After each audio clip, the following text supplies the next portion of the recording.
ఇంకోసారి వచ్చిందంటే బ్రతకడం కష్టం. నీకు చాలా సార్లు చెప్పాను నువ్వు ఎక్కువ పని చేయకుండా రెస్ట్ తీసుకో అని, కానీ నువ్వు కూతురు కూతురు ఆనందం అని చెప్పి నీ ఆరోగ్యం పాడు చేసుకుంటున్నావు. ఇలా అయితే బ్రతకడం కష్టం అయ్యా. నా కూతురి ఆనందం కంటే నాకేది ముఖ్యం కాదు. తనని ఆనందంగా ఉంచడంలోనే నేను ఆనందంగా ఉంటాను. నాన్న త్వరగా రా నాన్న, నాకు బాగా ఆకలేస్తుంది, తొందరగా ఇంటికి వెళ్ళిపోతాం. మరేం పర్లేదు డాక్టర్, నేను చూసుకుంటాను.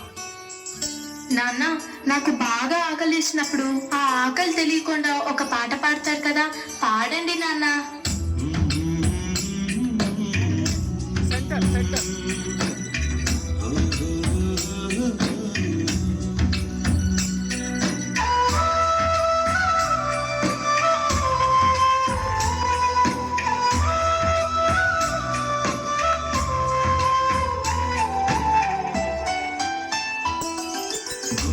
గుమ్మడి గుమ్మడి ఆడిందంటే అమ్మాడి, డాడీ ఊపిరిలో మురిసే కూచిపూడి.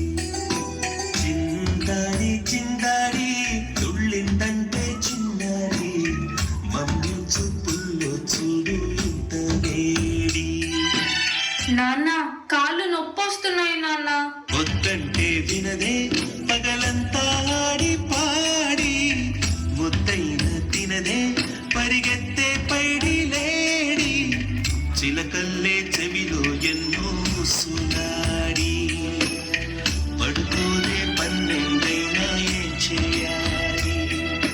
గుమ్మాడి గుమ్మాడి ఆడిందంటే అమ్మాడి, డాడీ ఊపిరిలో మురిసే కూచిపూడి.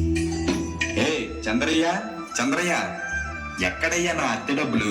6 నెలల నుండి అడుగుతున్నాను, ఈ రోజుకి ఇంకా ఇవ్వలేదు. ఇలా అయితే ఉండొద్దయ్యా. నా ఇల్లు ఇప్పుడే ఈ క్షణమే ఖాళీ చేసి వెళ్ళిపోండి.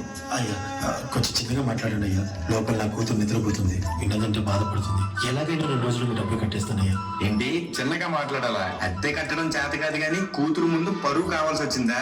రేపటి కల్లా నా అద్దె డబ్బులు నాకు ఇవ్వకపోతే ఇంట్లో ఒక్క సామాను కూడా ఉండేవాను. ఏమైంది నాన్న? ఏం లేదమ్మా, పద పడుకుందాం. నేను మొత్తం విన్నాను నాన్న, నువ్వేం బాధపడకు నాన్న.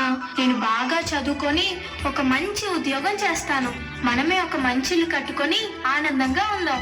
అప్పుడు ఎవరికి డబ్బులు ఇవ్వాల్సిన అవసరం లేదు కదా. నువ్వేం బాధపడకు నాన్న. ఎన్నెన్నో ఆశలతో పెంచానమ్మ గుండెల్లో,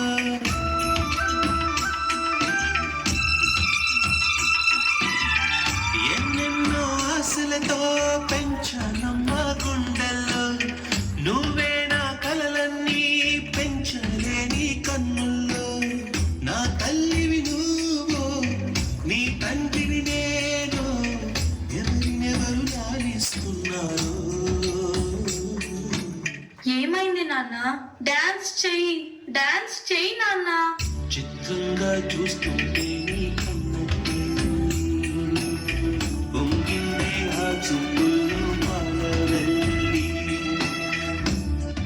నాన్న రేపు నాకు ఢిల్లీలో ఇంటర్వ్యూ ఉంది, అందులో కానీ నేను సెలెక్ట్ అవుతే 60,000 జీతం వస్తుంది. ఇక మన కష్టాలన్నీ తీరిపోతాయి, హ్యాపీగా బ్రతికేయచ్చు. నీ ప్రశ్నలు నీవి, ఎవ్వరో బదులెవ్వరుగా. జాగ్రత్త అమ్మా, నీకోసం ఎదురు చూస్తూ ఉంటాను. త్వరగా వచ్చేవా? ఖచ్చితంగా ఆ జాబ్ ని సంపాదించే వస్తా.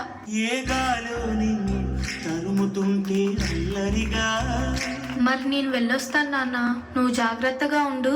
ఆ గాలో నేను తెలియదంటే చెల్లదుగా.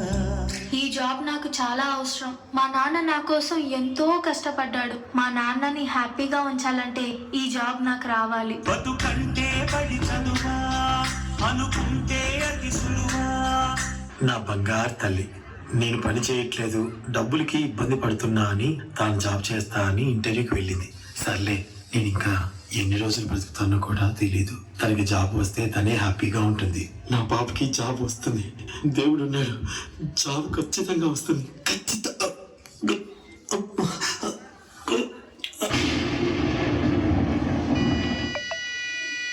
పొరపడినా పడినా జాలి పడదే కాలం మనలాగా. యు ఆర్ సెలెక్టెడ్, నీకు ఈ జాబ్ వచ్చింది. Thank you so much sir. నాకు జాబ్ వచ్చిందని తెలిస్తే మా నాన్న చాలా హ్యాపీగా ఫీల్ అవుతారు. ఇప్పుడే ఈ విషయం మా నాన్నకు చెప్పాలి.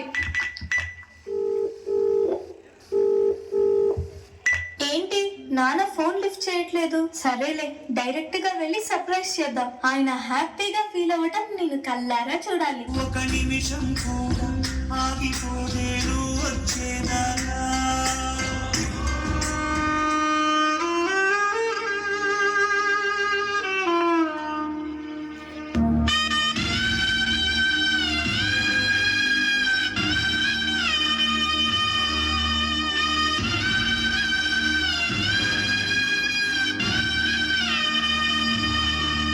నాన్న లేగు నాన్న, నాకు జాబ్ వచ్చింది నాన్న, మనం హ్యాపీగా బతికేయచ్చు నాన్న.